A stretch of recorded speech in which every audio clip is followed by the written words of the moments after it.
La pièce que vous allez voir, sans prétendre à l'authenticité, s'inspire directement d'un pan méconnu de notre histoire, celle de l'Alsace, durant la Seconde Guerre mondiale. L'Alsace, cette région frontalière à l'Allemagne, dont le destin fut lié à ce pays pendant de nombreuses années. Annexée par l'Allemagne en 1871, ainsi qu'une partie de la Lorraine suite à la défaite française, elle fut rendue à la France en 1918. 2 générations d'Alsaciens naquirent donc allemands avant de redevenir français. Lors de l'armistice de 1940, le statut de l'Alsace ne fut pas évoqué. Donc, officiellement, elle demeura française. Mais, officieusement, elle subit une annexion de fait, les nazis considérant cette région comme la leur. Les Alsaciens se retrouvèrent donc plongés dans une situation terrible. Français de cœur, mais obligés de se soumettre aux lois allemandes. Et dans cette époque trouble, des hommes tentèrent de survivre et de transmettre sans renier leurs valeurs ni leurs convictions. Vous allez suivre le parcours de l'un d'entre eux, librement inspiré de personnages qui ont bel et bien existé. Alors Charles, tu nous la présentes quand ta fiancée? Elle devrait arriver la semaine prochaine. Elle a un peu peur de vous rencontrer, tu sais. Qu'est-ce que c'est cette histoire? De quoi a-t-elle peur? C'est pas facile pour elle. Elle est allemande. Sapristi! Oh là là. Quoi? Tu plaisantes? Sapristi. Oh Alphonse, qu'est-ce que ça peut faire? Tu réalises ce que tu dis? Une bosse à famille? Jamais! Déjà que son père... Enfin Alphonse, ils étaient appétés pendant... Comment ça, déjà que mon père? Laisse Charles, il a un peu abusé de la Mirabelle. Je sais ce que je dis! Explique-toi alors. Attends, je reviens. Alphonse, qu'est-ce que tu vas faire? Ne vous inquiétez pas, rien que la vérité. Une Allemande, vous allez voir.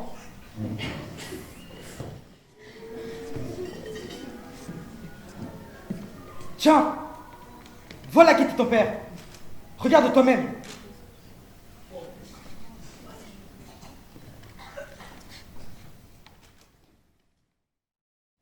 Mon propre père. Un nazi. C'est pour ça alors qu'on m'a toujours dit qu'il était mort là-bas, sur le front russe.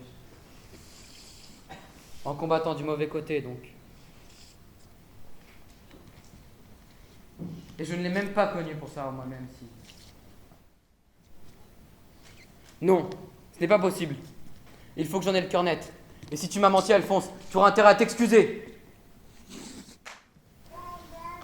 Hier, Alphonse m'a montré une photo. Papa en uniforme. Alphonse, pauvre idiot, qu'as-tu fait?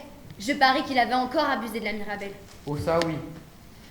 Mais enfin, cette photo. C'est une vieille histoire. Elle commence en juin 1943.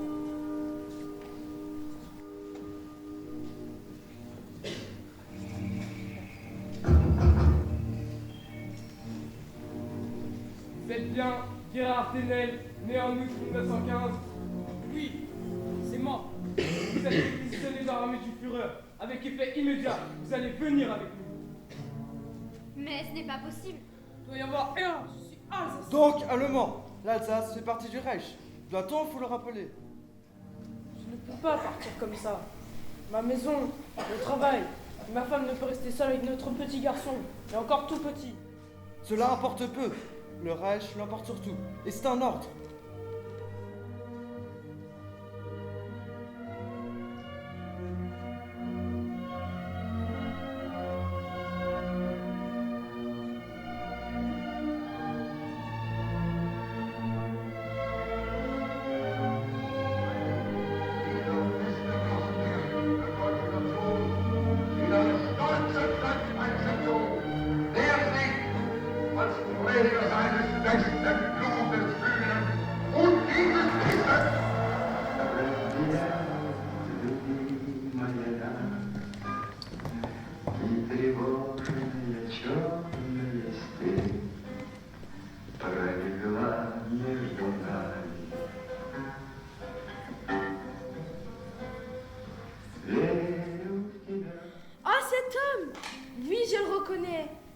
Il est arrivé à l'hôpital en décembre 44, je crois.